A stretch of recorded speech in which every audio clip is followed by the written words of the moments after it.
প্রবাস থেকে ৩ বছর পর দেশে ফিরছিলেন। তাকে স্বাগত জানাতে লক্ষ্মীপুর থেকে ঢাকা গিয়েছিলেন তার পরিবারের লোকজন, কিন্তু ফেরত আসার সময় নোয়াখালীর বেগমগঞ্জে মাইক্রোবাসের নিয়ন্ত্রণ হারিয়ে সড়কের পাশের খাদে পড়ে ৭ জন নিহত হয়েছেন। এই ঘটনা নিয়ে নিউ ইয়র্ক প্রবাসী তরুণী ফাতেমা নাজনীন প্রিসিলা বেশ আক্ষেপ করে একটি বিশাল পোস্ট দিয়েছেন।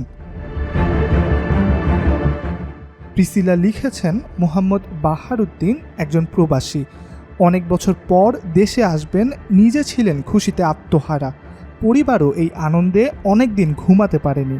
স্ত্রী সন্তানরা লিস্ট দিয়ে রেখেছিল কি কি আনতে হবে।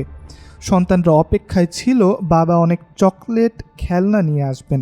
কয়েক মাস ধরে বাবা কাজের ফাঁকে শপিং করতেন, হোয়াটসঅ্যাপে স্ত্রীকে দেখাতেন। সন্তানরাও দেখতো বাবা কি দিয়ে লাগেজ ভরছেন। প্রচণ্ড পরিশ্রমের ফাঁকে ফাঁকে শপিং করাটাই ছিল বিশাল আনন্দের।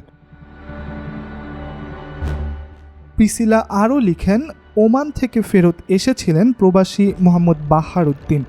ঠিকই এসেছেন, বিমানে লাগেজ নিয়ে এয়ারপোর্টের কাস্টমস পার হতে কোনো সমস্যাই হয়নি।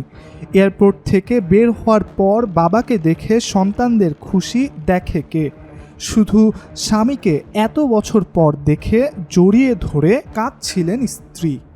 মাকে আর সন্তানকে জড়িয়ে ধরে কাঁদছিলেন মোহাম্মদ বাহারউদ্দিন।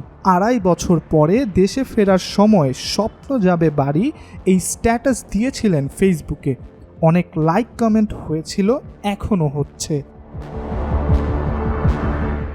প্রিসিলা তার স্ট্যাটাসে উল্লেখ করেন, বাহারকে আনতে তার পরিবারের 7 জন একসাথে এয়ারপোর্টে গিয়েছিলেন গাড়ি নিয়ে। এর মধ্যে ছিল ছোট মেয়ে, স্ত্রী, মা এবং আরও কয়েকজন। দেশে এসে কয়েক ঘন্টার মধ্যেই যেন জীবনের সবচেয়ে বড় শাস্তি পেলেন তিনি। বেঁচে থেকেও যেন মৃত।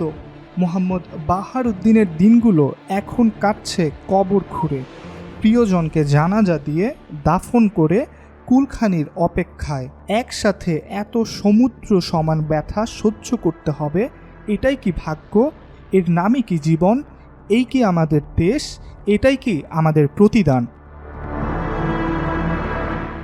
তিনি আরও বলেন, রোড অ্যাক্সিডেন্টে 7 জন প্রাণ হারালেন। বেঁচে গিয়েছেন আমাদের প্রবাসী বাহার ভাই। মাইক্রোবাস চালক দরজা খুলে পালিয়ে গেছে। বারবার অনুরোধ করলেও প্যাসেঞ্জার ডোর খোলেনি ড্রাইভার। এটা একটা দুর্ঘটনা, এটা হবেই, এটাই বলবেন? এর উপর কারো হাত নেই। তাহলে বছরে কতটা দুর্ঘটনা হয়? এমপি, মন্ত্রী, সচিব, ডিসি, এসপিদের গাড়িতে তো এমন হয় না। বাংলাদেশে গড় হিসেবে প্রতি 1 লাখ মানুষের মধ্যে 15 থেকে 18 জন সড়ক দুর্ঘটনায় মারা যায়। দেশে গাড়ির ফিটনেস নেই, বিমানের নেই, যুদ্ধ বিমানের নেই, জাহাজের নেই, চালকের নেই। এগুলো যারা চেক করবে তাদেরও তো ফিটনেস নেই।